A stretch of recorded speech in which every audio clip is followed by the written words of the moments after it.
నేను రాణి క్లాస్మేట్స్ చాలా ఫ్రెండ్లీగా ఉండేవాడు. ఆ రోజుల్లో నేను బాస్కెట్బాల్ అద్భుతంగా ఆడుతూ ఉండేవాడిని.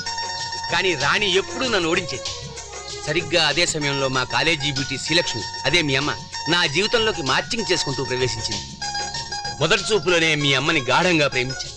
అయితే నేను మీ అమ్మని పెళ్లి చేసుకున్న తర్వాత ఒకరోజు రైల్వే ప్లాట్ఫారం మీద రాణి కూడా నన్ను గాఢంగా ప్రేమించింది అన్న సంగతి తెలిసింది.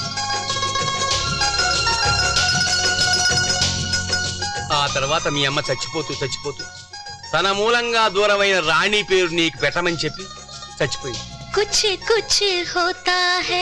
చెప్పొద్దు, ఇది కుచ్చు కుచ్చు హోతా హై కదా. అంతవరకేనమ్మా కుచ్చు కుచ్చు హోతా హై.